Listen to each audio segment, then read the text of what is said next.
Well, hello, ladies and gentlemen. Eddie Marcus here again. Told you I'd be right back.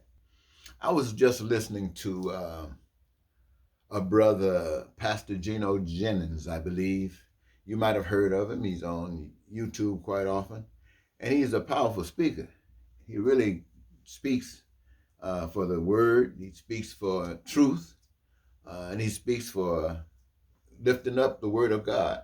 And he will tell you what he has to tell you with no fear about what you're going to think about it. Didn't care anything about that.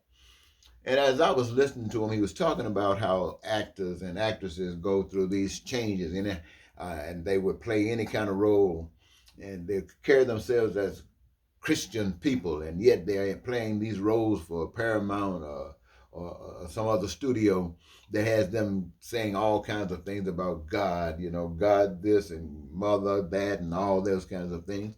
And he's calling it hypocritical. They're mocking God and telling them about the thing that really got my attention. As I sat there and listened to it, I was really sitting there, because he was saying some stuff that was really to my heart. See, I know also that we live in a society that people will do anything for money.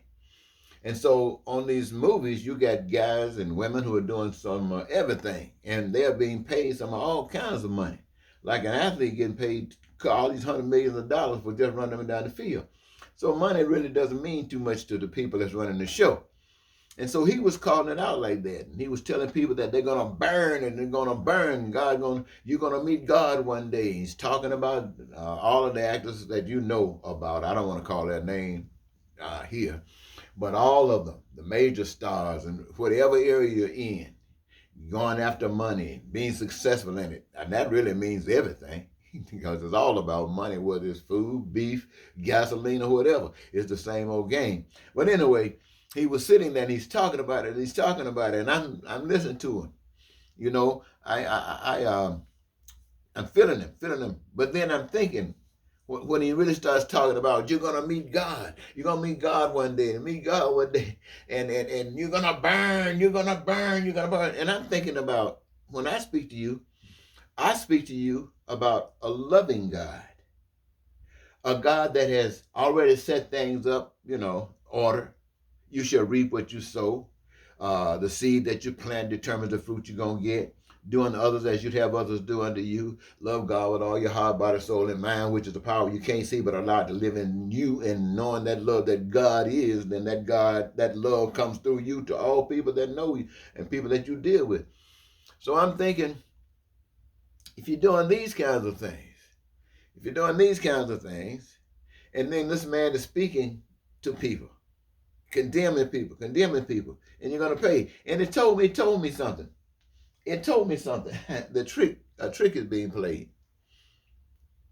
You get a message like that. As I was listening to this, a message. I mean, to me, he was calling out some real good stuff.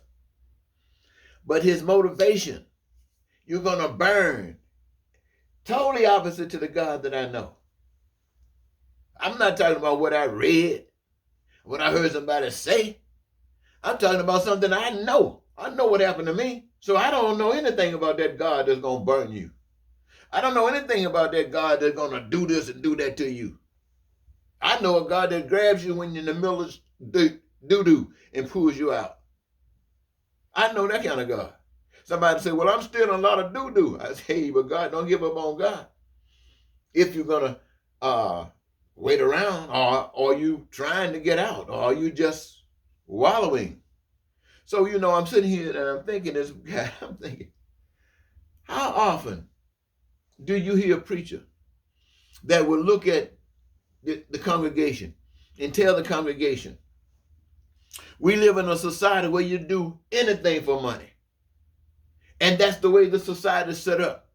But there's a power and a way of doing things that you don't have to rely on money. Well, you don't have to do this and you have to do that. Some people, name something, anything that you think is despicable and people won't do. But let them need something and they will do it. They're ready to kill people now in a war just to control folks. Look at all of that. People need to be free. And the only way you can be free is to be knowing who you are and care about everybody by simply giving yourself to the world with your gift. Be a part of life. Contribute to the process of all life and all of life's goodness. Contribute to it. All that other stuff will go away. All that other stuff will go away. But they don't tell you that. They go, God gonna punish you. God gonna punish you. See, that to me is a trick. That allows you to sit back on your rear end and do nothing. So you don't go get the money. So you don't go out there and sell yourself to make the money so you can pay your rent. You don't go out there and sell yourself and get the money so you can get some food. You don't go out there and sell yourself so you can live some kind of way. You just sit around. Then what happened? What the preacher saying now? What is he saying now? When now he got you sitting down, not doing all this devilish stuff. You just sitting around in the devil's world. What is the preacher telling you now? Is he telling you how to stand up? Is he telling you that everything belongs to God designed for you? Does he tell you how to stand up? Did he tell you how to be righteous? No, he didn't tell you that. Why don't tell you that? Why you want to just keep burning you? Keep burning you. Keep burning you. Because if he keeps burning you, if he keeps telling you to sit down so you can go to heaven, if he keeps telling you that and you don't have to burn, then the devil don't have to worry about you. You're not going against the devil. You're good. You're doing nothing. You're just sitting waiting to the afterlife.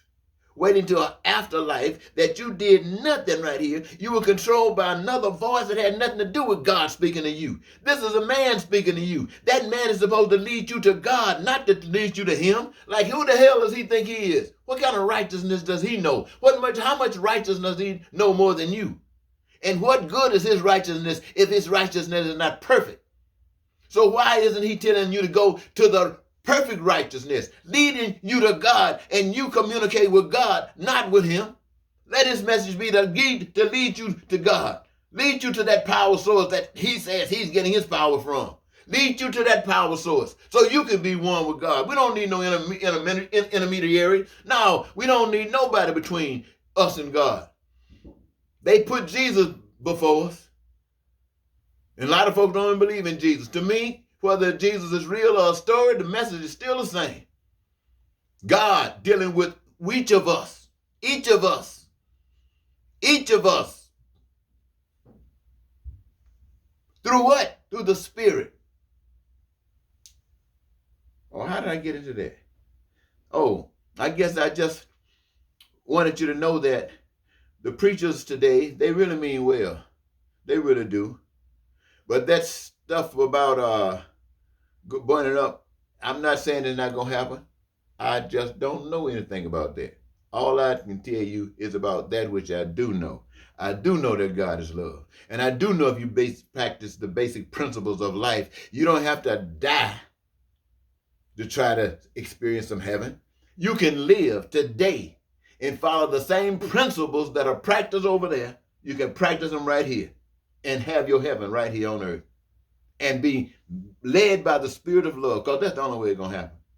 But I see it more advantageous for the devil to have you believe in something after a while. More advantageous for God to have you knowing it right now. Well, you got my message. Till next time, all right? Bye-bye.